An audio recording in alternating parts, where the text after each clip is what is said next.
सो मैं आ गया हूँ वापस। आई नो कि तुम्हारा यही करने का मूड हो रहा है बिकॉज़ मैंने काफ़ी टाइम से वीडियो नहीं बनाई है एंड बट लिटरली मैंने अपने कम्युनिटी पोस्ट में ये बात बता दी थी कि मैं काफ़ी ज़्यादा बिज़ी हूँ। मतलब आई नो कि यार मुझे इसको भी टाइम देना है, लेकिन एज़ इट इज़ मेरी कुछ रियल लाइफ रूटीन्स भी तो है ना जिनको थोड़ा बहुत सेटल मेटल करना ज़रूरी होता है। तो एज़ इट इज़ मैंने पहले भी बताया था कि मेरी यूनिवर्सिटी स्टार्ट हो गई है, जिसकी वजह से मैं काफ़ी ज़्यादा मतलब मसरूफ़ हो चुका हूँ, लेकिन फिर भी मैं उसमें से टाइम निकाल के आ जाया हूँ क्योंकि जेजेके से रिलेटेड कुछ अपडेट आई है। तो डेफिनेटली यार जेजेके से रिलेटेड अपडेट आया और उसे मैं कवर ना करूँ, ऐसा कैसे हो सकता है। या तो जेजेके को सबसे पहले कवर करने वाला तुम्हारा ये भाई आज जेजेके को सबसे लास्ट पे कवर कर रहा है बिकॉज आई नो कि तुम में से काफ़ी सारे लोगों ने इस बारे में ऑलरेडी सुन लिया होगा जेजेके के इपीलॉग चैप्टर के बारे में, एंड साथ ही साथ जेजेके का फाइनल वॉल्यूम रिलीज़ हो गया है ना, तो उसके साथ उसके एक्स्ट्रास भी आए हैं और बाकी सारी चीज़ें भी। मे बी कि तुम में से किसी ने ऑलरेडी सब कुछ चेकआउट कर लिया हो, लेकिन जिन लोगों ने नहीं किया है और मेरा इंतज़ार कर रहे थे उन सबका दिल से शुक्रिया। कोई नहीं कर रहा था क्या? अगर तुम सबने देख भी लिया है तो आई नो कि तुम लोग यहाँ पे मेरी वीडियो देखने के लिए रुकने वाले हो। रुकने वाले हो ना। सो भाई साहब जेजेके के इपीलॉग चैप्टर में क्या हुआ है ये मैं एग्जैक्टली यहाँ पे नहीं बोलूँगा, क्योंकि आई नो कि यार बीच में कुछ ऐसे लोग भी होते हैं जिनको नहीं पता होता, तो मैं क्या उनको मुँह पे स्पॉइलर दे दूँ। सो एज इट इज़ हम लोग एकदम रूटीन से चलेंगे जैसे हम हमेशा चलते हैं। तो सबसे पहले क्या बोलता हूँ मैं, अगर तुम इस चैनल पर पहली दफ़ा हो तो सब्सक्राइब कर देना, कसम से कर दो यार सब्सक्राइब। मैं अब रेगुलर वीडियो डालने वाला हूँ, सो एज इट इज़ कर दो सब्सक्राइब, अब इस बार तुम कर दो। सो भाई साहब इपीलॉग चैप्टर क्या होता है एक्चुअल में, अगर किसी को नहीं पता तो मैं उसको बता दूं। वैसे तो सबको पता ही होगा, लेकिन अगर नहीं पता तो फिर भी बता देता हूँ यार कि as it is epilogue chapter वो होता है जो किसी भी मांगा के ख़त्म हो जाने के बाद रिलीज़ होता है, और इसके अंदर एक्चुअल में उसके कैरेक्टर्स के बारे में बताया जाता है। मतलब कोई मांगा अगर ख़त्म हो गया है तो उस मांगा के कैरेक्टर्स का क्या हुआ उसके बाद, या फिर वो मांगा के ख़त्म हो जाने के बाद अब जो कैरेक्टर हैं उनकी ज़िंदगी कैसी चल रही है, इस सब के बारे में बताया जाता है। एंड बेसिकली इसके अंदर कैरेक्टर से रिलेटेड कुछ नॉलेज वगैरह दी जाती है या थोड़ा ज्ञान बांटा जाता है, या फिर इसके अलावा अगर राइटर ने कोई बहुत बड़ी बात रिवील करनी हो जो रह गई हो तो वो भी कर देते हैं।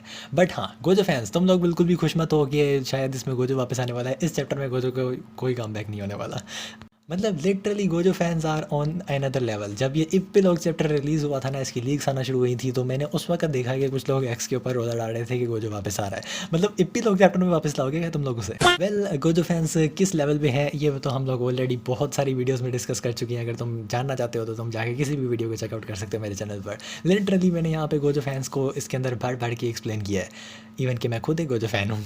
सो भाई साहब जेजेके का जो एपीलॉग आया है वो एक्चुअल में टोटल 4 पार्ट्स में डिवाइड किया गया है, एंड मैं इन चारों पार्ट्स को 4 अलग अलग वीडियोस में कवर करने वाला हूँ। ऐसा इसलिए बिकॉज मेरे को ना इन सब के ऊपर 4 अलग अलग थंबनेल यूज़ करने हैं, एंड दूसरा रीज़न ये भी है कि मैंने पिछले काफ़ी दिनों से कोई वीडियो अपलोड नहीं किया, तो इसके अंदर सबकी भरपाई भी हो जाएगी। सो जो पहला एपीलॉग है वो एक्चुअल में बेस्ड है हमारे मेन प्रोटैगनिस्ट यूजी के ऊपर। इसमें हमें एग्जैक्टली तो नहीं बताया गया है कि एक्चुअल में जो यूजी है मतलब उसके बारे में हमें क्या बताया जा रहा है। काफ़ी कंफ्यूजिंग सा था ये एपीलॉग भी, जैसे कि जगह के हमेशा चैप्टर होते हैं। मतलब एपीलॉग चैप्टर में भी गेगिया कुदामी ने अपनी रिवायत को बरकरार रखा है, और इसके अंदर भी हमें अक्सर सवालों के जवाब नहीं मिले हैं बल्कि मज़ीद नए सवाल पैदा हुए हैं। सो एज इट इज़ पहला जो एपीलॉग है उसके अंदर हमें बताया जाता है कि जो यूजी इतादोरी है वो अपने ग्रैंडपा के घर पर गया है उसे सेटल मेटल करने के लिए, एंड वहाँ पे उसे मिल जाती है ओजावा। अब जो लोग ओजावा के बारे में भूल चुके हैं या फिर भूलने की एक्टिंग कर रहे हैं, मैं उनको याद दिलाता हूँ कि एक्चुअल में जो ओजावा है वो यूजी की गर्लफ्रेंड है। मतलब गर्लफ्रेंड नहीं है, उसे उसके ऊपर क्रश है, लेकिन एज इट इज़ हमें बताया गया था शिबुया आर्क से पहले कि जो ओजावा है वो उसकी पहले क्लासमेट भी थी, एंड उसे उस वक्त से ही यूजी पर क्रश था, एंड वो यूजी को प्रपोज भी करना चाहती थी बट शायद वो नहीं कर पाई थी।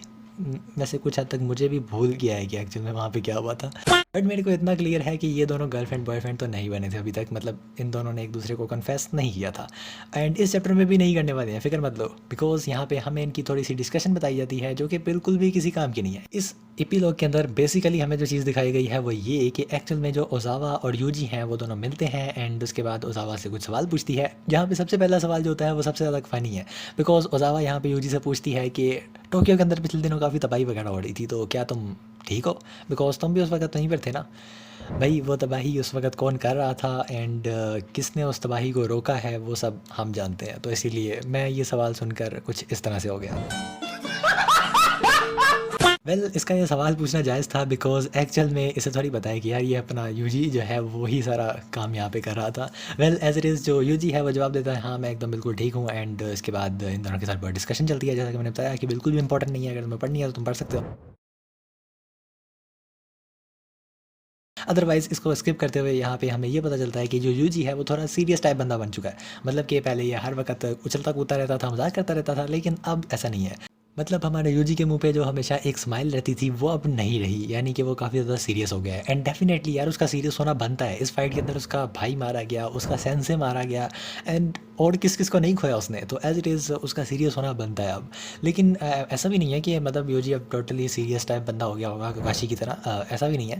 बट इस चैप्टर में हमें बताया गया है कि उसे अपनी ज़िम्मेदारियों का एहसास हो गया है, because definitely he is the powerful sorcerer night now. And इसके बाद हमें दिखाया जाता है कि जो हमारा मेगुमी और नोबारा हैं वो दोनों काफ़ी ज़्यादा शॉक हो जाते हैं यूजी को देखकर, कि उसका ये बदला हुआ रूप देखकर। एंड इससे मैं गेस करता हूँ कि ये जो मोमेंट है ये अभी ज़्यादा टाइम बाद की नहीं है, मतलब कि ये जस्ट अभी फाइट के ख़त्म हो जाने के थोड़ी देर बाद का या 1-2 दिन के बाद का ही मोमेंट है। इसीलिए शायद मेगुमी और नोबारा इस वक्त शॉक हो रहे हैं, बिकॉज़ उन्होंने यूजी को पहले इस तरह सीरियस नहीं देखा। एंड यहीं पे हमारा पहला एपिलॉग ख़त्म होता है, एंड इसके फ़ौरन बाद तुम स्टार्ट कर सकते हो सेकंड वाला एपिलॉग।